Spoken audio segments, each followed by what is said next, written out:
Send. Delay. Delay.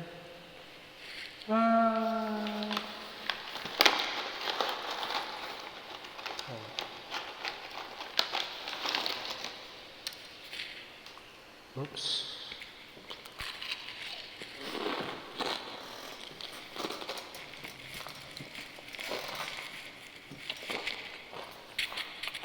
Sorry for eating in the mic.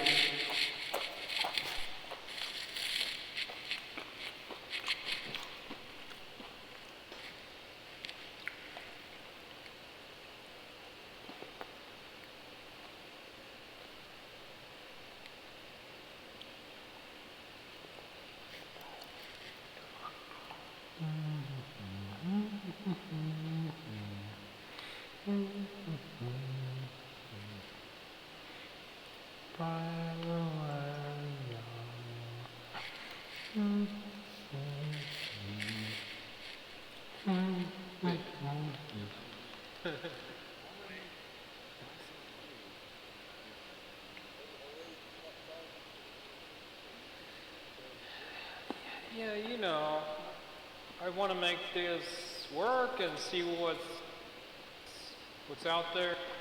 It's crazy.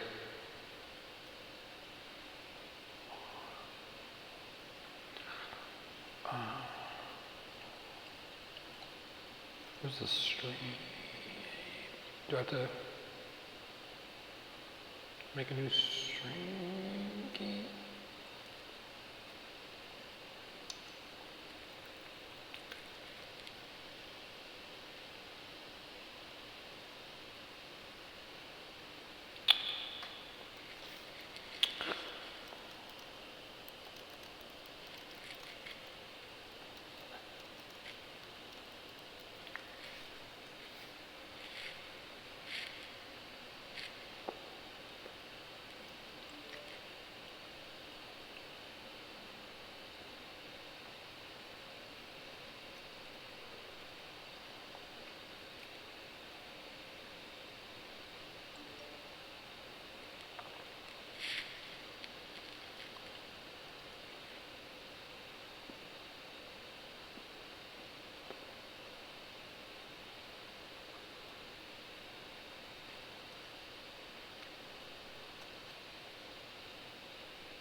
Whoa.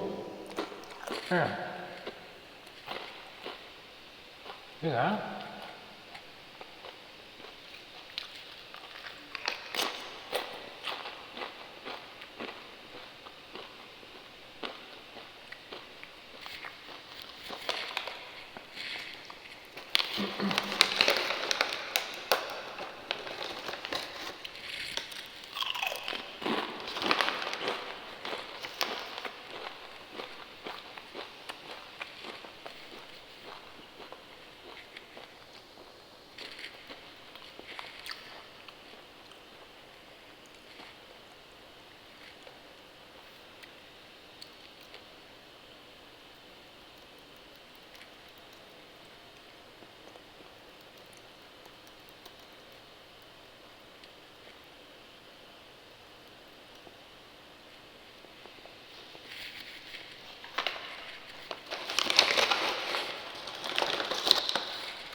What up? X is in the house.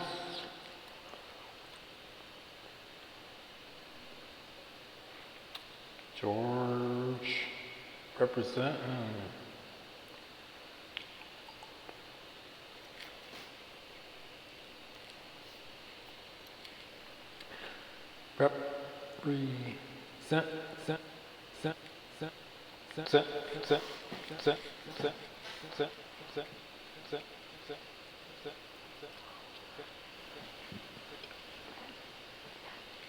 Is this getting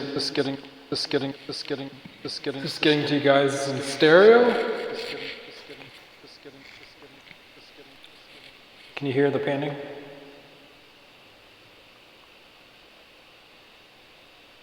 Stereo, stereo, stereo, stereo, stereo, stereo, stereo, stereo, stereo,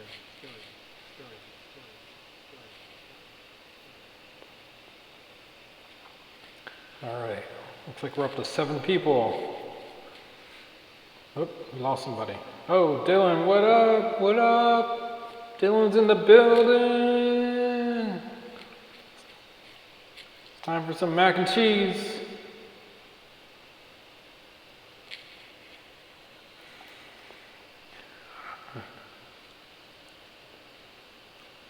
All right. Make sure everybody's got the link. Sorry. Link.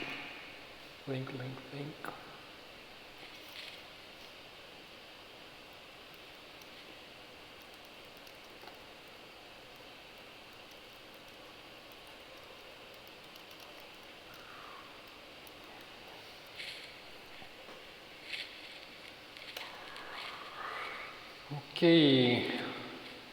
Alrighty.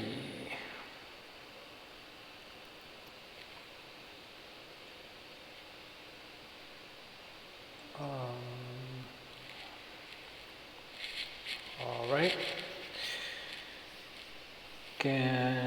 Let's just verify you guys can hear me still. And Al. Can you guys hear me and Al?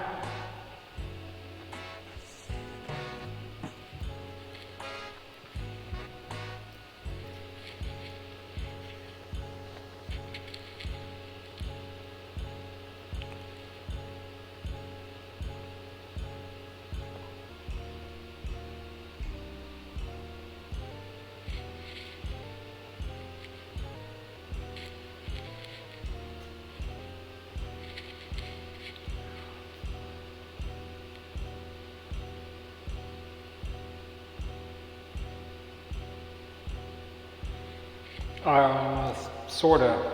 It's because the audio is being propagated through an aggregate and Ableton. The problem is, yeah, I turned on the reverb. I can turn that off.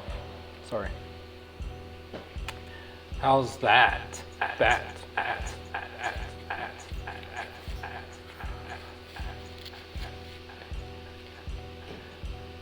Yeah, I can't hear them both.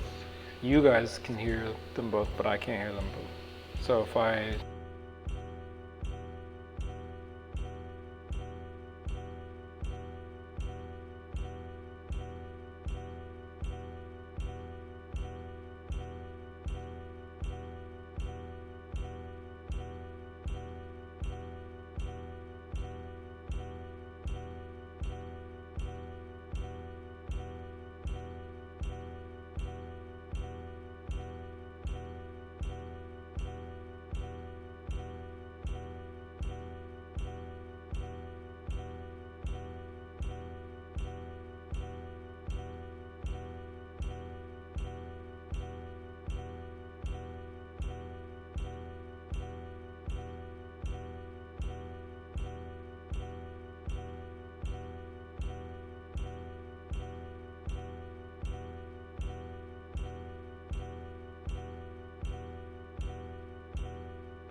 Okay, my voice is now back.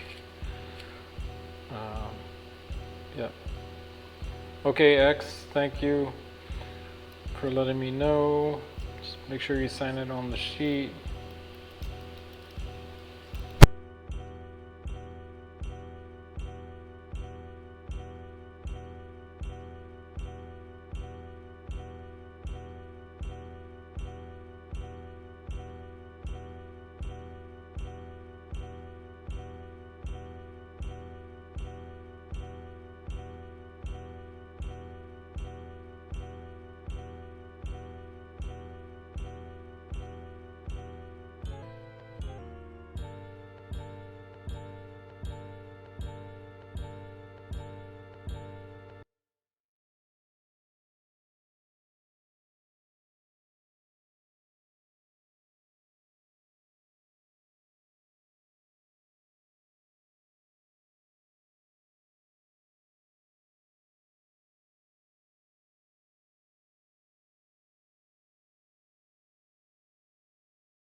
One, two, three.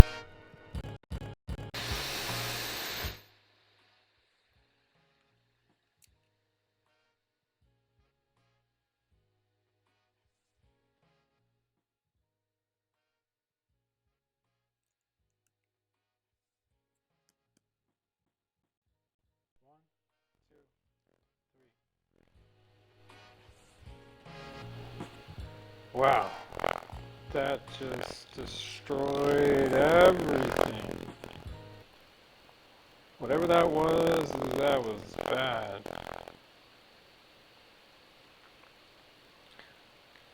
I'm gonna restart Ableton.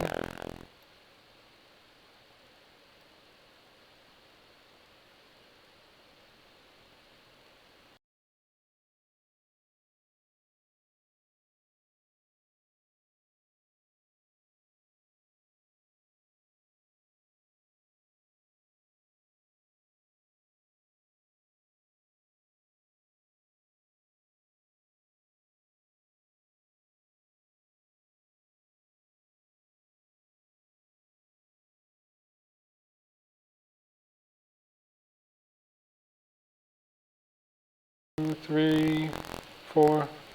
1, 2, 3, 4. 1, 2, 3,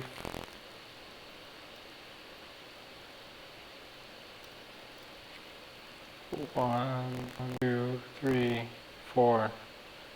1, 2, 3, 4. 1, 2, 3, 4. 1, 2, 3, 4. Testing.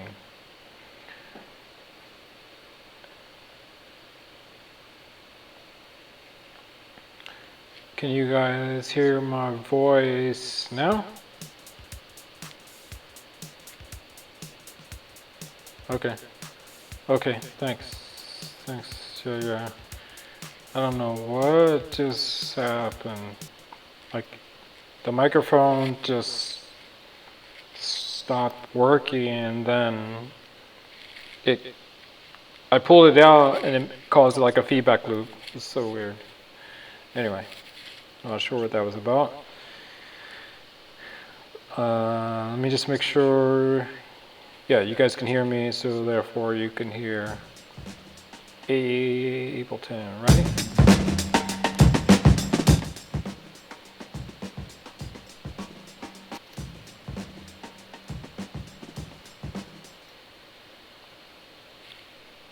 Yes, okay. Thank you, Lily.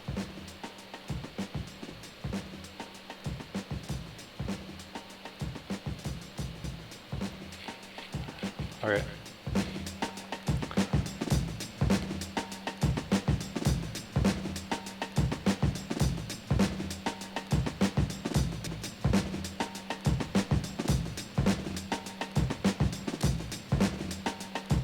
Okay, cool.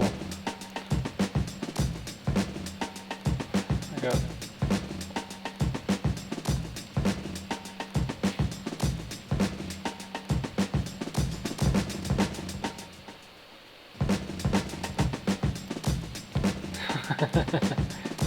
B is low. Okay, thank you. That's exactly the feedback I was looking for. Thank you. Okay. All right. Yes. Check 1, 2, 1, 2. I got a beat.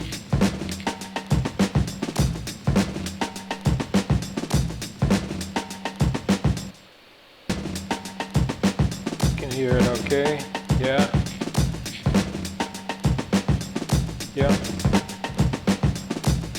Yo.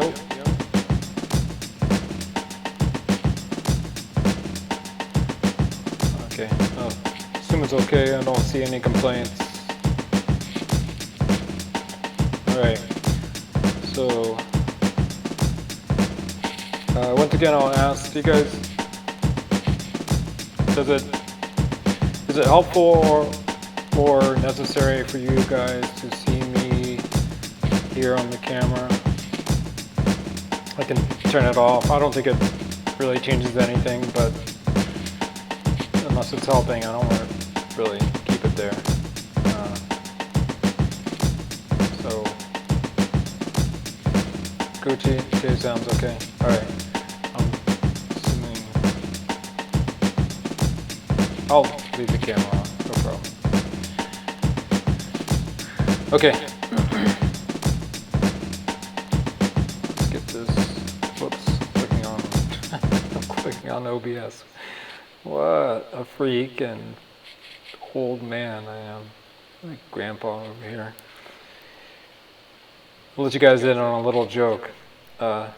Whenever I do anything, I think I said this in class already once, but whenever I do anything that's derivative of what an old person would do, like not understand what a young person said or misread something because I don't have my glasses on, that person is called Grandpa Techno. So if I say Grandpa Techno did something, that's my older alter ego, which is not older, it's now.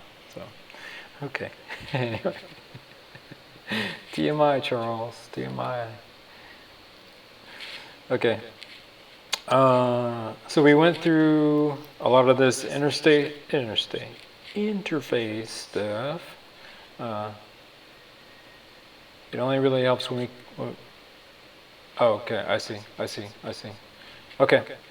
Good to know. I can keep the video up. I just didn't know if it was really helping or just distracting, just having a talking head on the bottom right there. Can keep it up, no problem. Okay, so before we went to the break, we went through all of the stuff on the top and the right of the interface. We ended on the DJ crossfader functionality that I told you about. I told you before break I wanted to show you, yeah, Grandpa Techno, that's me. And I was gonna show you that the, yeah, GT, thanks guys, you guys are rocking this for me, it's awesome. I tell my wife all this stuff. So this functionality of being able to hide and reveal things with the little icons here on the right is also echoed in other places in Ableton. For you guys, you'll want to be conscious of this in the clips. So if you still have Ableton open and you're kind of poking around, double click on a clip if you're in session view and look down below and look at the very bottom left of where the clip is in the detail view. So these three little icons. So they have the same little excuse me,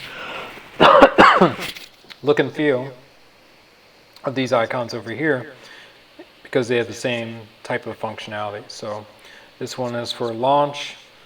Whoops, let me just zoom out a bit so you guys can see it. This is to hide and reveal different tabs. That first one is for launch. Second one is for the sample tab.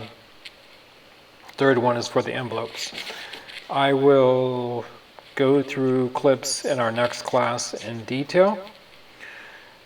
And we will talk about these tabs and go through every single little button and knob and all the stuff in between that you need to know. But I just wanted to throw that that functionality out there because it's echoed in a few places in Ableton. So, okay. So in terms of the interface, just some other quick things to note are that on the very, very, very bottom border, so like this little white area here is an info area that allows you to get information on things that you clicked on. So for example, I clicked on this clip here, and if I have my mouse over down there, it shows where it's located on my hard drive. So it gives you information about that particular clip in this case. If there was something that was missing or some system info about Ableton, it would actually show you down there. If I was in the classroom, I would show you guys what happens if you cut the audio off. It basically, this area turns red and so there's no, so it shows that there's no audio device. I'm not going to do it now because you guys are listening to me and I don't want to cut it off at this point. But just to make note that that area down there has information on things that you're doing up here. So if I highlight inside of a clip here, that information is located down on the left there. You can kind of see it. You know, basically tells you where the selection is, where the start is, and where the end is. Sometimes it's a little easier to do a selection like that and look at that indicator versus like trying to zoom in and make sure it's actually on like 211, like so. So it might be faster just to like take this and then take a look right over here to see what the selection is, especially if you're trying to select a very specific length, like 1 bar or 2 quarter notes or something in a musical length. It's probably one of the faster ways to get that kind of info. The other thing too is down on the right, I think I pointed this out yesterday, that we have an overview for the sample that allows you to see the entire part of the sample, even though you may not see it in this window up here above. So down below is an overview of what's in this window, and that black box is this area right here. So you can use this to kind of navigate inside of a clip. This also works on the other side too. So if you're over here, same functionality for your whole song. So if you have some clips over here, and this thing on the very top up here is an overview of your entire song. So if you wanted to navigate to a different part of your song quickly, you just can click on the overview. Pro Tools has the same functionality. Oh, these buttons are new. I've never seen these before. Oh, is this to make the... These are brand new for a recent update. I didn't know what these things did. It's like they're zoom buttons. So yeah, that functionality of the overview is echoed in the arrangements view as well, and is helpful to help zoom in and navigate. Also, for zooming in and navigate, you can, what I tell new users is to think of the place you want to zoom into, put your mouse over that place, then put it up to where it turns into a magnifying glass, and then pull it down. So let's pretend I want to zoom in on this snare right here. So I put my mouse over it to kind of tell myself that's exactly where I want to zoom in on. Put my mouse straight up, and then just above the markers for the measures, it turns into a magnifying glass. When you get that, you can click and drag down to zoom in right where you had hoped to. So that's probably the best way to kind of get a specific area that you want to zoom in on. So same in arrangement view over here. If I want to zoom in on this transient right here, I can put my mouse over it, go straight up, straight down. Takes a little getting used to if you're new to Ableton, but it's something that'll become pretty easy as you do it after you do it a few times. Okie dokie. So I was trying to just cover everything in the interface. I think we got most everything on this page. Don't worry about this little icon. It's for it's something we don't really use much, that you wouldn't really use much anymore, but I'll explain it, but I'm probably never going to demonstrate it. It was something that allowed you, or does allow you, to take a feel of a particular timing and apply that feel to quantization in other things. So, for example, if you are a excuse me, James Brown fan, and you you're like, yo, I want the funky drummer, like I want that feel on my MIDI drums. Like I'm gonna play MIDI drum, and then I want to quantize it so it's like this dude's, I forgot his name, is playing the drums. So Groove allowed you to essentially extract the feel of the timing, and then apply that timing to like I said, some MIDI, and I think you could even do it to audio, like warp markers and stuff like that too. So sounds cool, but the results were always just kind of like questionable. Anyway, that's what that button is for, but I'm not going to demonstrate that. I don't know if I did the search function, but if I didn't, at the top of your source bin, there is an area that allows you to click in and search for things. You have to be selected on a place or category to reap the full benefits of kind of a semi-focused search. So in my case, these are my sample bins. So my overarching sample bin, meaning this folder right here, is my master sound folder on my hard drive. So all of these folders down below are located, except for that new one we did today. That's on my desktop. But in other words, if I wanted to search through all my sounds, because I'm a semi-organized kind of guy as a producer, I would click on this folder and then type in funky drummer and all instances of names of sounds with that would come up.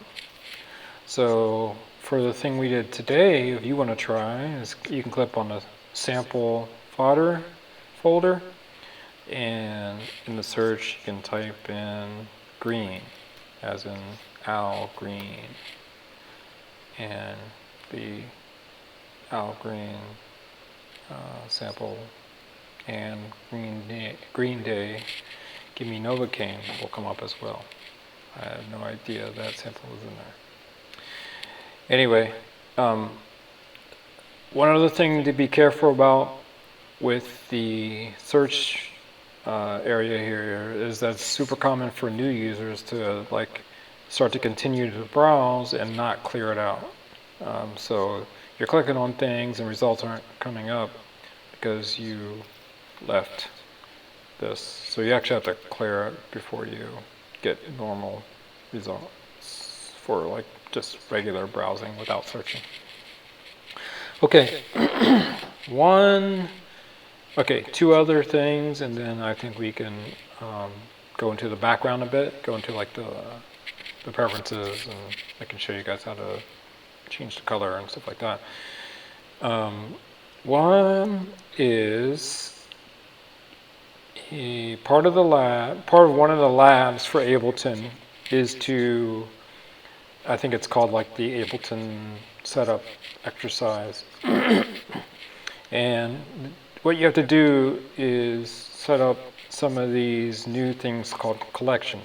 Collections are new to Ableton 10. And collections are cool from the standpoint of finding things super quickly. It's essentially like bookmarks on websites where you can say, hey, I really like this. I want to save this. And then with bookmarks, usually you have like subgroups, like you save a website about like, I don't know, romance novels. So you have a little bucket that you put all your romance novel books in. I know you guys all like, like The Notebook and all those kinds of things. So I figured you could relate to that analogy.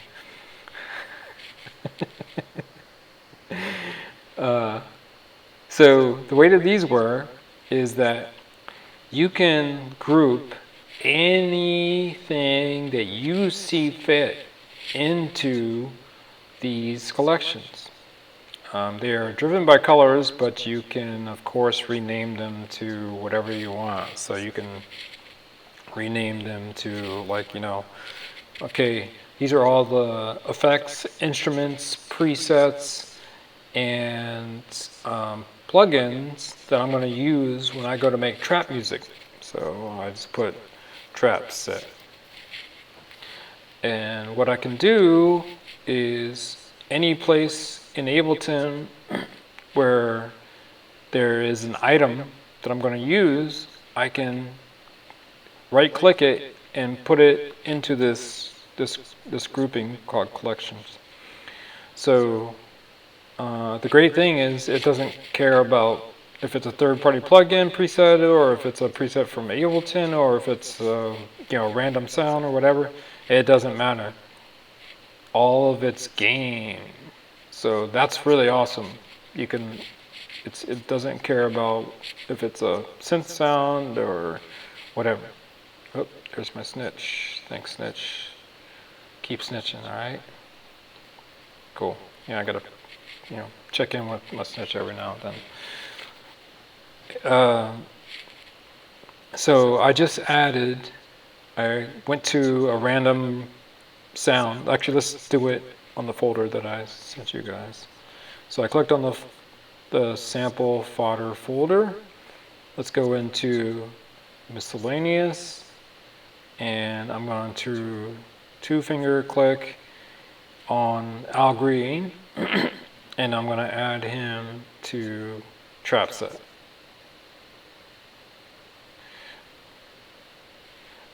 So this will make that sample show up in trap set. Now let's go get let's just go do a preset for an instrument. So I'm going to go into instruments, and I'm going to go into drum rack. Actually, there's nothing in my drum rack. Impulse. You guys could have an impulse. You guys might have simpler as well. So I'll go into simpler. I'll go into any simpler category, and I'll just right click on the most random preset.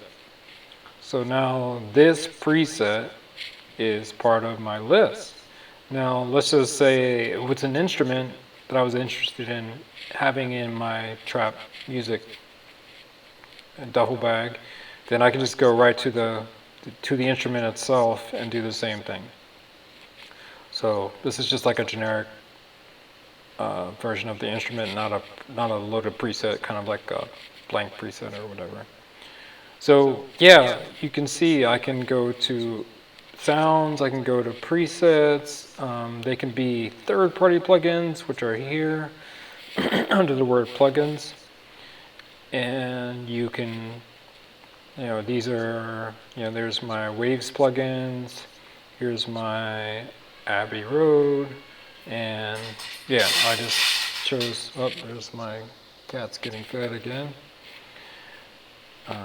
So here's my sound toys, which some are in my setup already. So if I go up to trap set, all of that stuff, random stuff, is now in a collection. So I can quickly and easily just come in the door and load it up.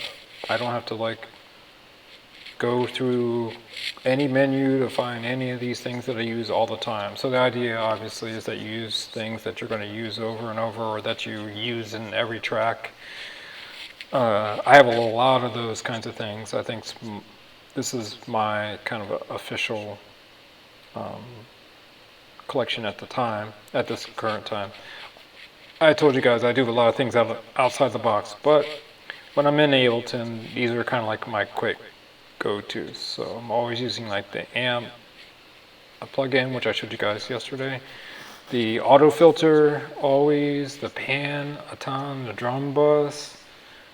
You can kind of see there's I didn't show you guys this yesterday, but there is a multi-band compressor that sounds really cool like that. So this is a multi-band compressor that can really make things sound ridiculous.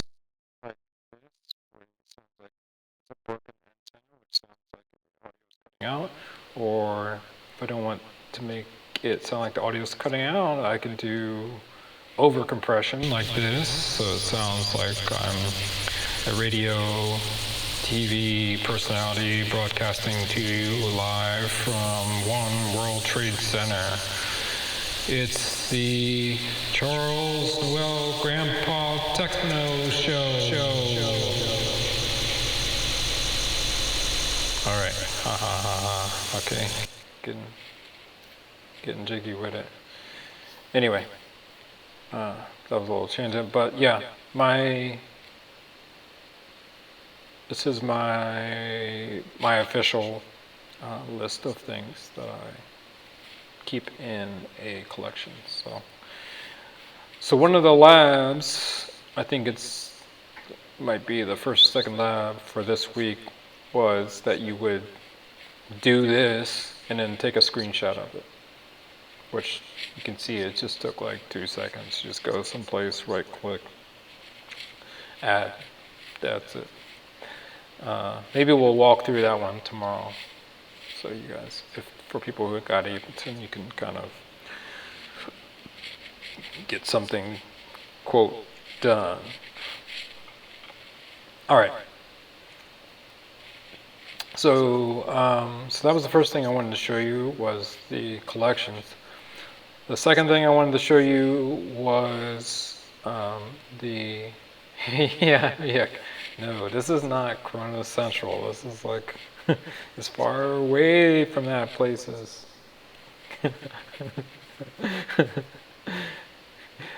yeah, I don't live. Guys, check it out. I haven't been outside my house since Friday. That's crazy. Like, I have not stepped outside. It's a record, I think. No, I think I've been sick enough to be in the house a week, but anyway.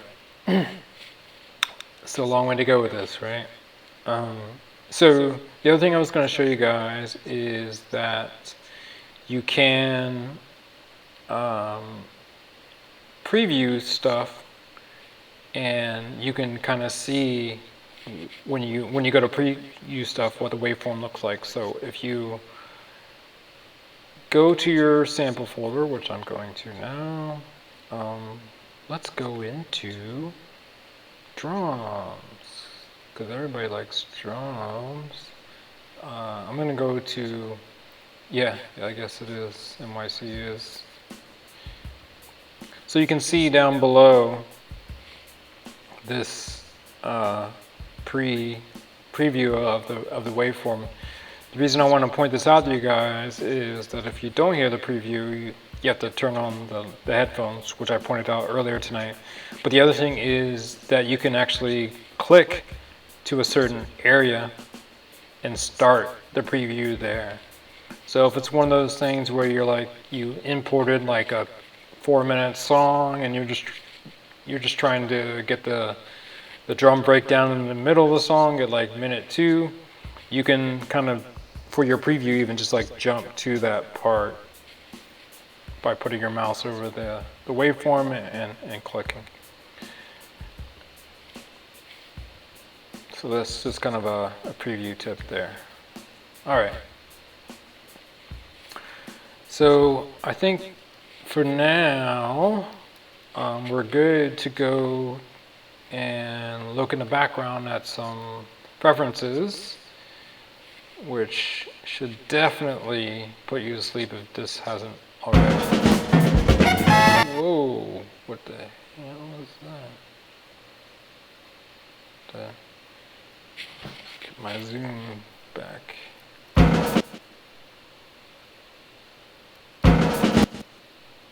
I don't know where, oh, that's on the other. So I'm so zoomed in and I don't have the mixer on, so I can't see what's making noise and what's not. That's crazy. Oh, this is on the other side of Ableton. Okay, your first quick quiz. If I wanted to click on this clip and disable it but not delete it, what key am I going to hit on my computer keyboard to temporarily disable that clip? If you're still awake, type it in. It's going to take you guys 20 seconds to hear this, and then I'm already going to do it.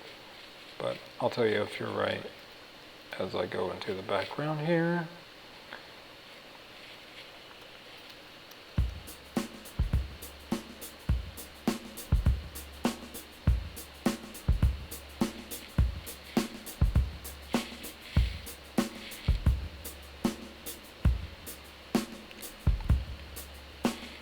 So nobody guessed today. All right. Well, the answer to the question is 0. If you want to temporarily disable the clip in Ableton, click on it and hit 0, and it will temporarily disable it, but not remove it, of course. So I'm going to, yes, Ryan got it. Yeah. I think with the delay, it's it's so hilarious. You can't even really. Hold on. Command M. I see. Yeah, you guys are. Command M is, isn't that Pro Tools? Command M. I think Command M is Pro Tools. If I'm not mistaken. All right. So I'm going to do this. Thank you, Snitch.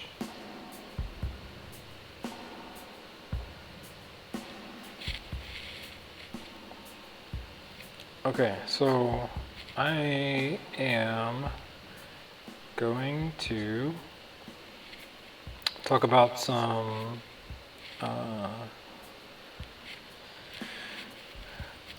preferences now. So, and I just set up some lovely ambient fun in the background for you.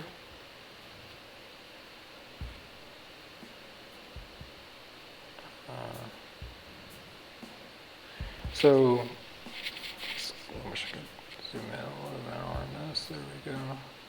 So, on the Mac, for most programs, getting to the preferences is Command. It's Pro Tools and Logic Command M. Yeah. I don't.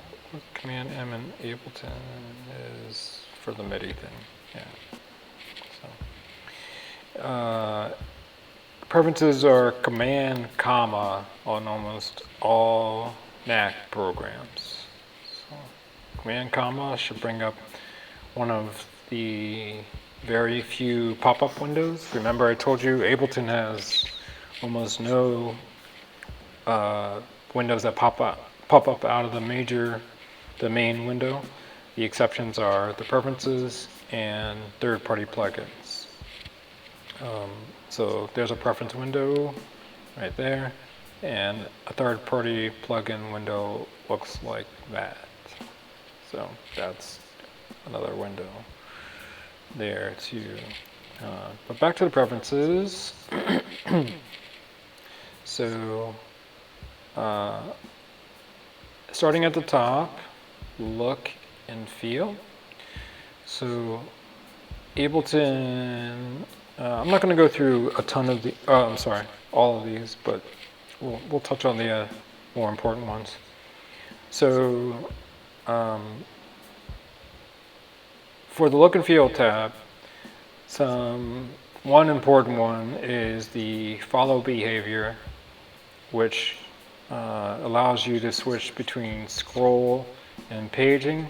So you saw me illustrate the follow behavior before early, which is essentially this part of it.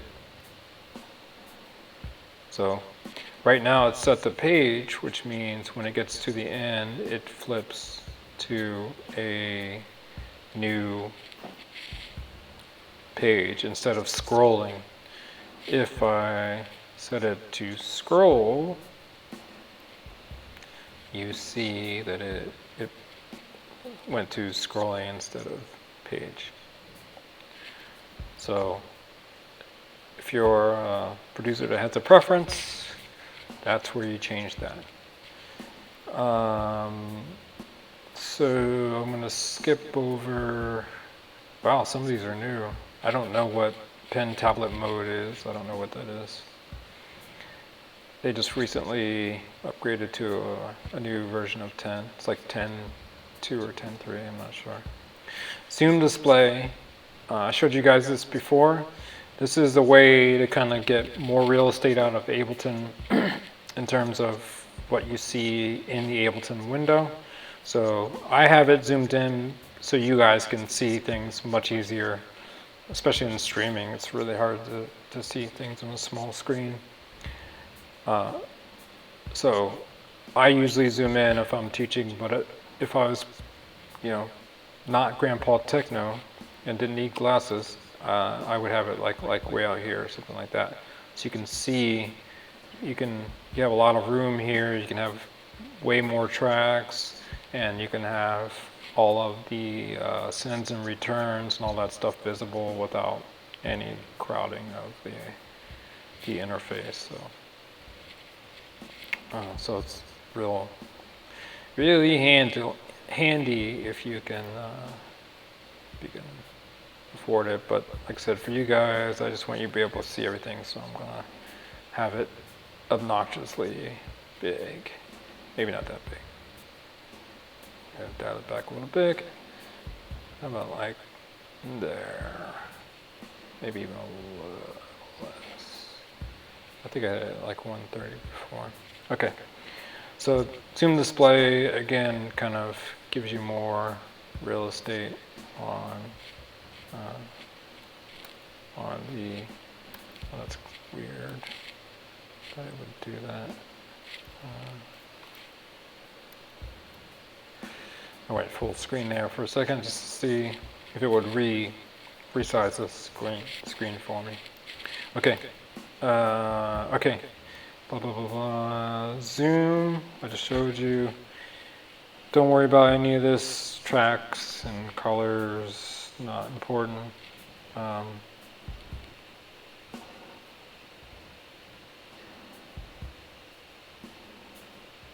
Okay, that's cool. Awesome. That's a pretty new thing, so.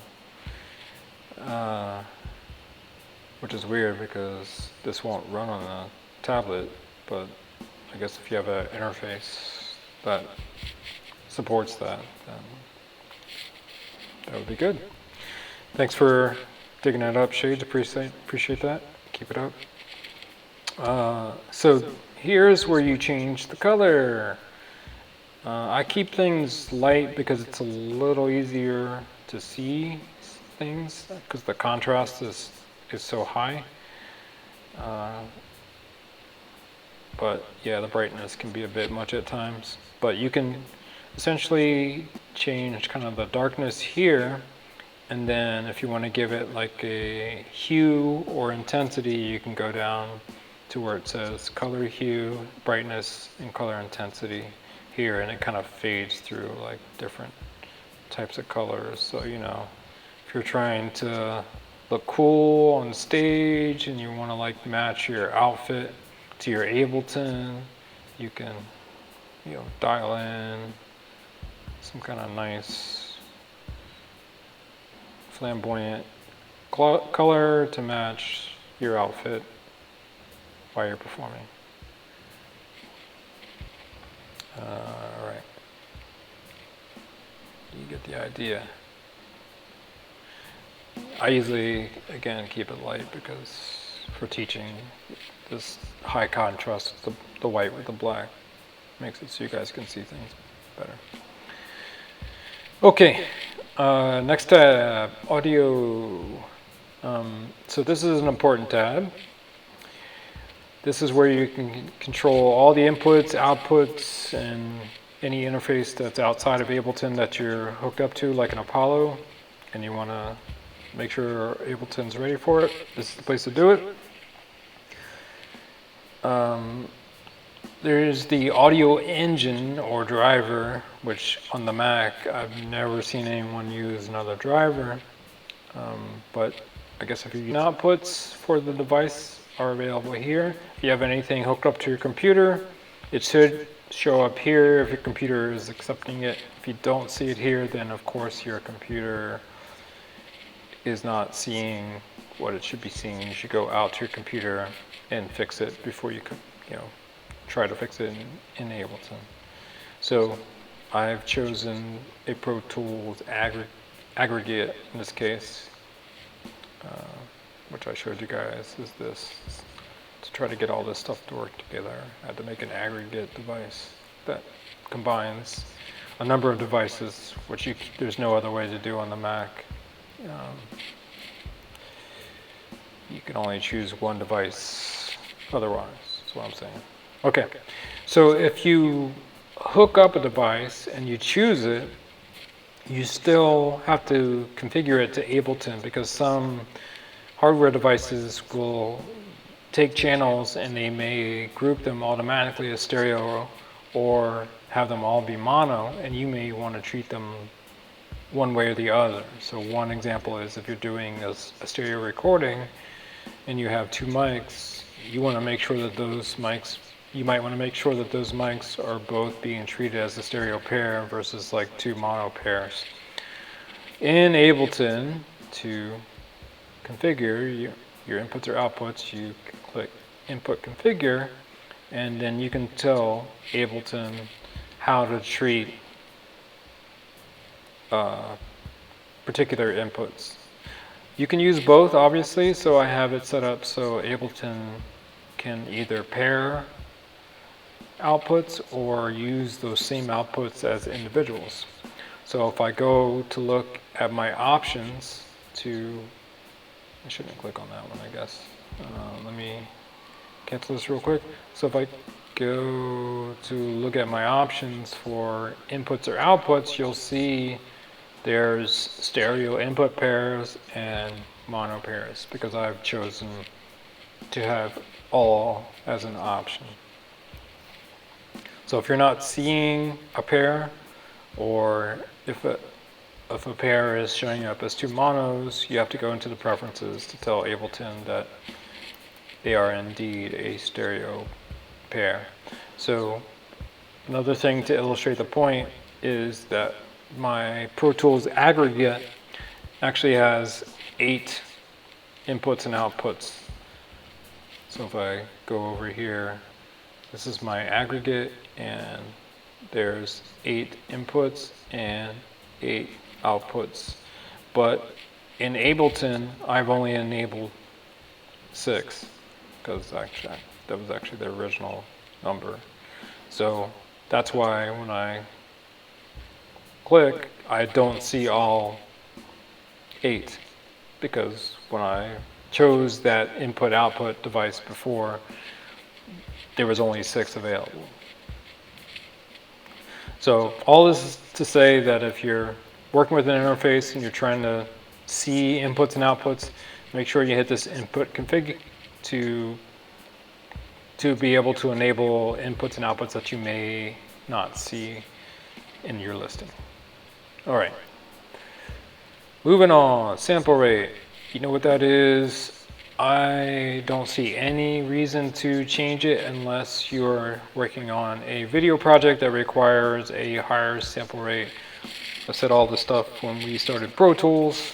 It applies to Ableton as well in terms of working with video that may require a higher sample rate. So you have to switch to 48 or the double, which is 96.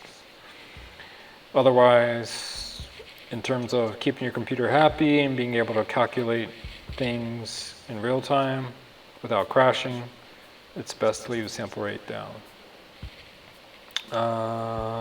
Let's see.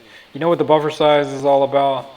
This is actually one thing that's echoing my voice today for the double monitoring, and I did try to bring it down, but my audio interface starts to crap out. So part of the reason for the delay is that I have to actually have the buffer size large because of all the routing that I'm doing internally in the computer. So all this is to say that you could probably have it down to 256 with a decent computer. And if you're just for like recording, you probably won't have to change it for recording or mixing. Test tone. This is something interesting that you can use to see what the limits of your computer are in terms of audio cracking. So if it makes a test tone and then you turn up the fake CPU simulator that's supposed to simulate your CPU overclocking, and wherever Ableton cracks, that's the limit of the CPU for how Ableton's going to react to audio. This is just supposed to help you if you're overloading the CPU and you're going to know the limit before you get better audio, because you don't want to find out during a recording that you went too far. This allows you to test it ahead of time. So you set up a test tone, and then you turn up the CPU, and then wherever it cracks, that's the limit, and you should stay away from that. Okay, moving on. So the MIDI tab, this is where you configure all MIDI devices. You can hook up just about any standard MIDI device, and chances will be, if it's something modern, there will be a preset template for it. In Ableton, they have a lot of preset templates to use, just for quick standard functionality, not really like custom stuff. I happen to have an Ableton push, which I'll show you guys at a later date. That is a completely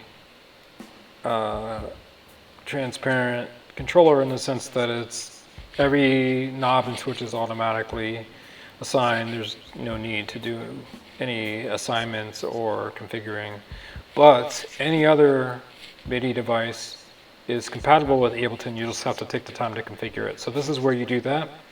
If you have something connected, it should appear down here. The short and sweet is this. If you hook up a MIDI device, I recommend that you turn, for your input, turn track, sync, and remote on. If you only have, I think if you only have those two on, and only track on, you'll be able to hit keys and hit notes, but you won't be able to do any real-time knob controls. So you won't be able to do anything like assigning a MIDI knob to something and turning it.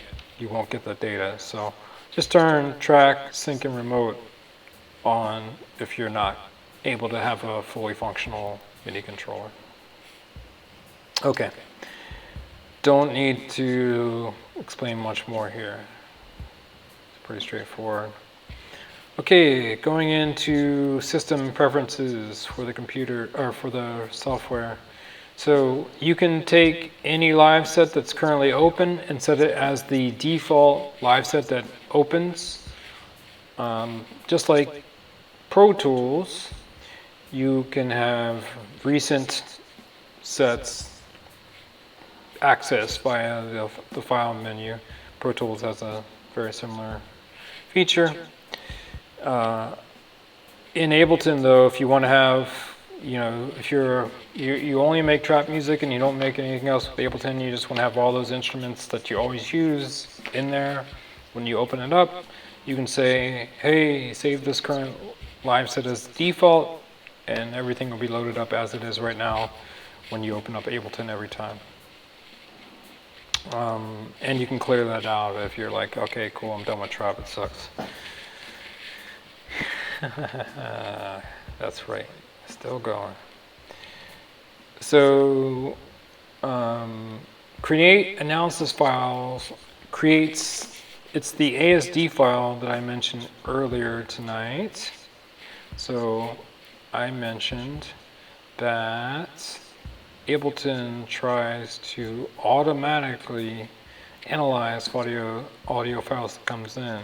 That preference button is for that. So these ASD files that go along with the audio files that contain all the information about where the playhead is, looping, and blah, blah, blah, and the timing information for like warping, that's all because of this. So if you don't want Ableton to analyze your audio files, just turn that off. A case where you would want this turned off is if you're just like importing a bunch of long audio files and you don't really care about the speed of the files. You're just bringing them in, like maybe like stems in a song. And it's like 50 stems, and you don't want to wait like 3 minutes for Ableton to kind of like run through them all and see what's going on. So that might be a case where you wouldn't come in and turn this off. Sample editor is allowing you to use an external piece of software to edit the audio. Not so crucial these days with DAWs and all their functionality, but not all that long ago you used to use 2-track editors, especially to like edit like small samples down before you would bring them into DAWs. Like Adobe Audition is, or like Audacity, I think you guys know what Audacity is. Audacity is one of those programs that you would use as like just a sample editor, just to like cut real quick and chop things down to only what you need. But like I said, most DAWs can kind of cut, slice audio these days, so it's very rare that people are going into audio editors anymore. Temporary folder. So this is a little explanation of how Ableton works in terms of setting up live sets. So Pro Tools, being the opposite kind of DAW, forces you to save everything right away. When you go open a new Pro Tools set, you have to tell it where everything is going. You can't just go into Pro Tools and start making noise and save later. There's no way.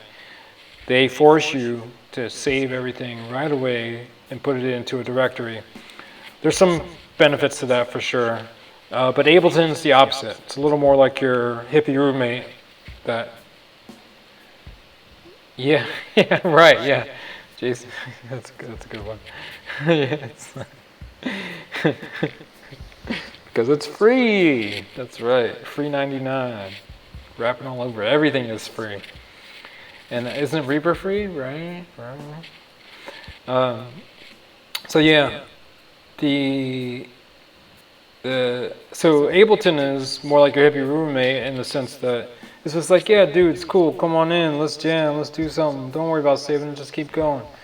If you're walking into your Ableton jam session and you just keep doing things, and 2 hours later you're like, oh crap, I haven't saved. Don't worry. Ableton's got you. It's been saving things all along in this place. So temporary folders where files that don't have a home yet get pushed to. Often, again, it's oh, Reaper's not free? I thought Reaper was free. So this temporary folder is for things that haven't been saved yet, or if you've been doing like recordings that are going into your DAW. Are you rolling your eyes at me? Really? Come on, man. I guess I deserve it. So yeah, it's for recordings that don't have a proper home yet. So with that said, once you do save, Ableton moves everything from this temporary folder into a proper Ableton Live set folder.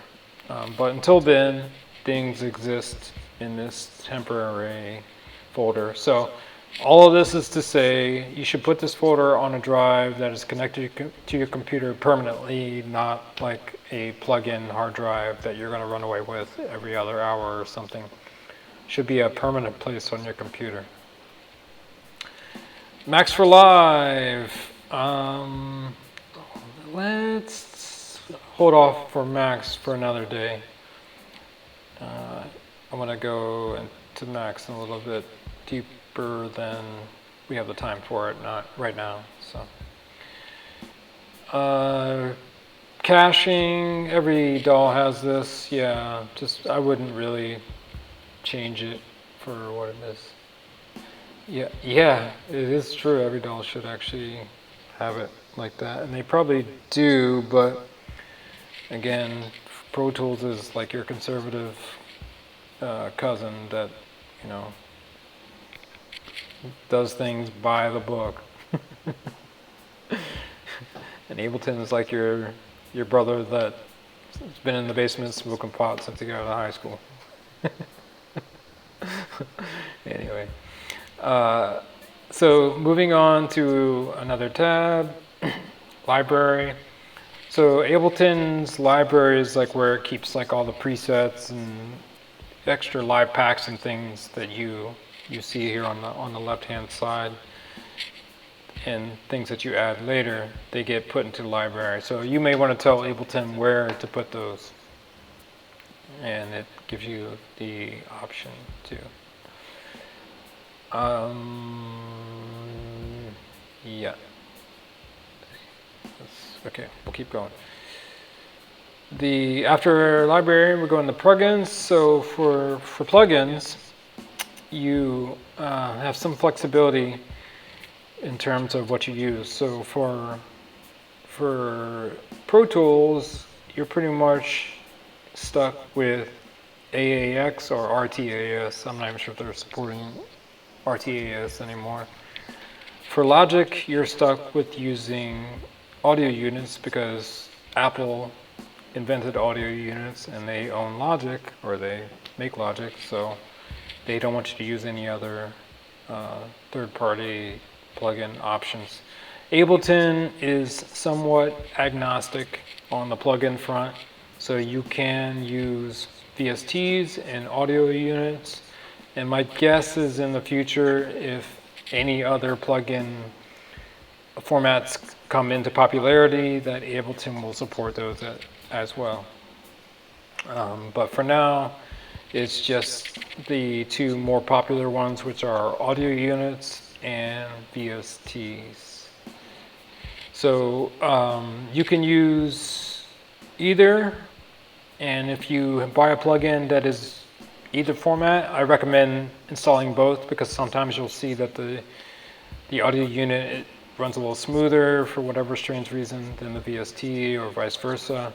Also, depending on what version of an OS you have, a plugin might be more or less compatible, meaning like sometimes the audio unit might survive in a OS upgrade where VST may not in some cases, or vice versa. Okay, so down to the plugin window thing. So remember I told you third-party plugins are the few exceptions to like things that pop up. So you have the option here to tell Ableton to auto hide the plugin, which is when you click to another track, hide that plugin that's on the previous track. Multiple plugin windows, which means that you can have, of course, more than one plugin window open at a time, and auto open plugin windows, which means when you open up a plugin, it'll open up the editor as well, the window editor. So to demonstrate these to you really quick, I will go to my plugins, which are located under categories. These are all my third parties. Here's my sound toys.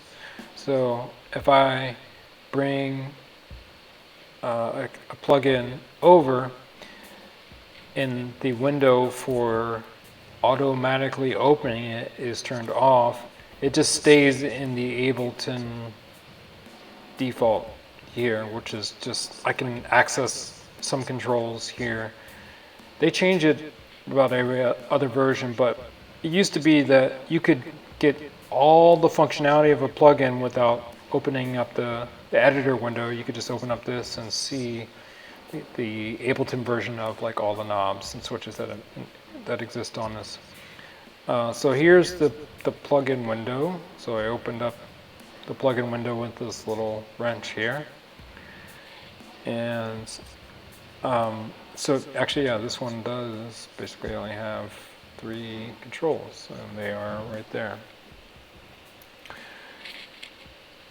So if I have auto hide on and I click on another track, it goes away, which could be useful in some situations and not in others.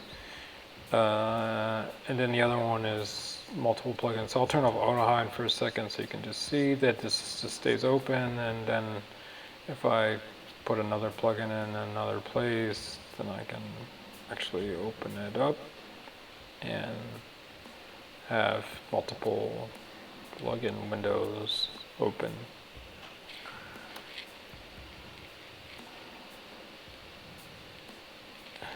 All right.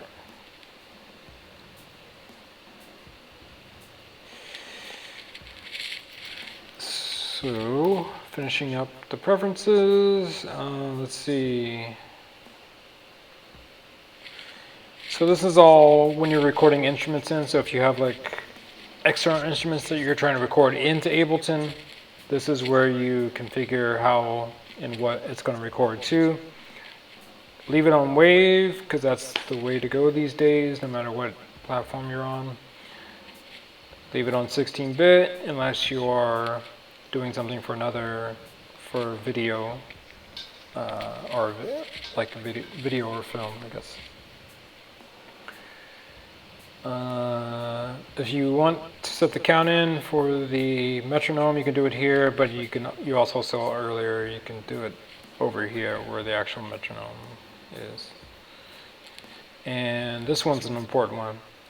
So for arming and soloing tracks, there are two options. So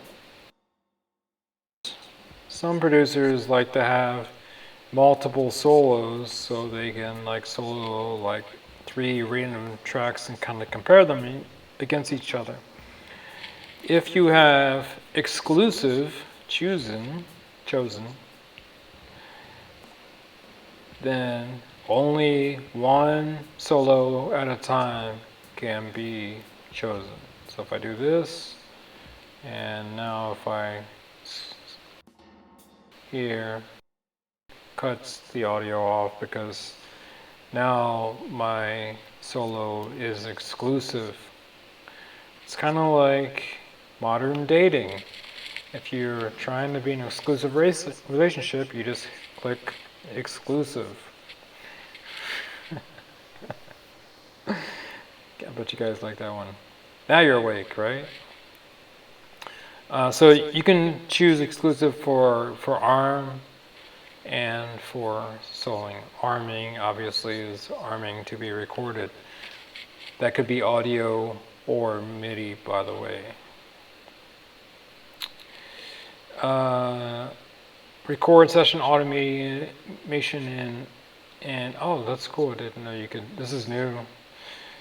Recording automation in session view, all tracks or ARM tracks. That's interesting. So I guess this allows you to keep your automation recording in selected tracks if you wish, or have it be on anything. My guess is you're going to want to do all tracks, because if you have a mini device where you're turning knobs for things on 4 or 5 different tracks, but you're only recording on 2, then it may not be, it might be a little limiting for you in that case. But anyway, either one could work depending on what you're trying to do. I'll leave it at all tracks though, for me. Start playback with record. That's new. I'm assuming that means when I go to playback, when I go to record, I'm not sure actually what that would mean. That seems like a very straightforward thing that I obviously don't understand since it's new. We can find out if you guys care that much, but I'm going to guess that you don't. And I mean that affectionately. Yeah, warping, we'll get into warping. What I'll say is, and I said this earlier in a different way, that if you're the kind of producer that brings in like short sample loops that you already cut and trimmed, and you just want to kind of quickly get them into a timing grid, this is the way to go in terms of auto warping samples. It's going to basically analyze the audio when you drop it into Ableton, and then it's going to try to put it on the time grid right away. If you're bringing in longer pieces of audio, maybe you're like a mix engineer, then you're going to be using things like stems that may not have to be on a particular timeline or locked in, via your mixing. Then you would probably turn us off, since you wouldn't really want warping in those cases. You want to treat it more like a tape deck, in terms of just all the audio is just supposed to play off the hard drive without any timing manipulation. And then you can choose a default mode for the warping there, which we'll get into. It's just like on Pro Tools. In Elastic Audio, we talked about rhythmic, polyphonic, and monophonic. This is all a very similar configuration here. We'll go into it when we go into warping. Launch modes, we will go through this in detail, so I will just glaze over this and say that launch modes pertain to what happens when you hit that play button on a clip in this view. There's a number of ways it can behave for performance purposes, of course, and you can have some things be set by default. Let's see. Okay, tap the tempo. I did this earlier, actually, where I started tapping the tempo and then it tried to adjust the tempo in real time and it started playback. I'll just leave that on. I don't really care either way, I guess.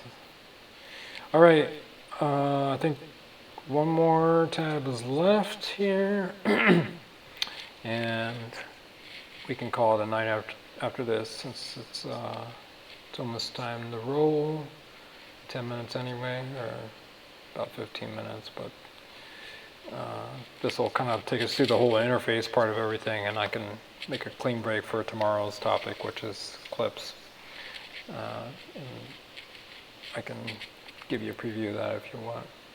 Okay, so this last tab, licenses and maintenance, pertains to how Ableton is authorized and getting updates and usage data, meaning like how it's being used, and also if you crash, it might send information about what is being used and what your OS is and stuff like that too. You may or may not want that stuff revealed to Ableton. So just as a reminder, if you sign up for Ableton, you have to have a ableton.com user account. You don't just like get the software and type in a serial number and you're going. It uses the website and the internet to kind of verify that you're the user who bought that license. So just to describe how it works, Ableton uses a piece of your hardware that's unique to your computer. I think it's like the Ethernet ID, or it might be like a Wi-Fi MAC ID, not like Macintosh, but like network number. Anyway, it uses a unique number that is generated by some hardware on your computer to generate a unique serial number for your computer. So every single person has a different serial number based on their hardware. So I can't like authorize it and then hand you a number and then you type it in and then you get it. It's based on your hardware in terms of how it authenticates. So they used to call it challenge response. So it would basically generate a challenge number, you put that into the website, and then it generates your serial number from that challenge number. And then you put that back into Ableton, and then it's authorized from there. You can do all that online by clicking this button that says authorize on ableton.com. It'll take you like half a second to get your software going in that way. For those who haven't downloaded it yet, it is free for 30 days, so I recommend trying it out. Even if you've used it before, if you had the trial before for 30 days, they just this week announced that they're resetting all trial softwares. Because of the coronavirus, they're trying to make sure that students can get access. So if you have signed up before, it is once again free for another 30 days. And that's absolutely free. It's not disabled in any way. All saving and other stuff is enabled. I think when it becomes disabled, saving is the main thing that you can't do. So if you're running demo version that's past the period, you can't do like any temporary saving. So you can't even like record in like a guitar or something, because it just won't record anything new. You can just kind of mess with it and make sounds, but you can't save anything. So if you buy Ableton, you get 2 licenses. The idea is that you get one for your laptop and you get one for your desktop. I've seen people share licenses in the sense that somebody uses the quote laptop license and somebody authorizes it again on another computer, and that's considered to be the desktop license, even though it's like another person's computer. Problem is, if your computer dies, and as you can see by looking at the screen, there's actually no way to deauthorize Ableton. So you actually have to go to them and say, hey, my computer died, I need another license. And they might say, hey, you get 2, what happened to your other one? So if you do try to share licenses, be aware that, yeah, it'll kind of make it harder to recover if your computer dies and you go to reauthorize and someone else already has an authorization. Also, you'd have to share the same Ableton online account. You wouldn't make separate accounts for authorizing under the same license. Okie dokie. I think I've talked us into the end of class. Oh my gosh. This is gonna be one hell of a ride. These next 2, 3, 4 weeks, months, years.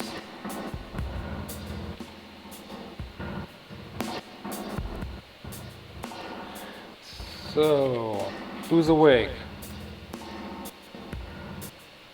Who's awake? Who's awake? Echo, echo, echo. Stereo, stereo, stereo.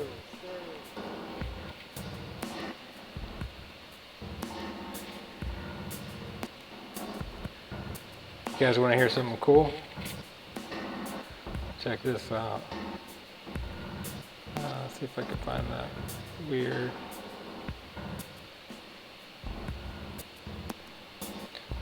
So, yeah, let's see if I can find this weird.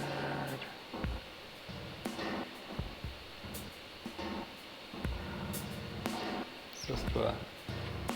Oh, okay. Yeah, you guys are there. Awesome, awesome. Let's see. Oh wait, that's not it. 1 second.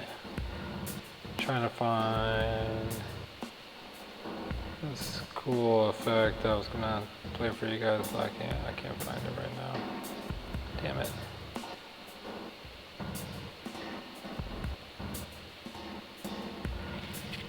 Give me 2 seconds. I'm just gonna do a quick scan, see if I can find this weird.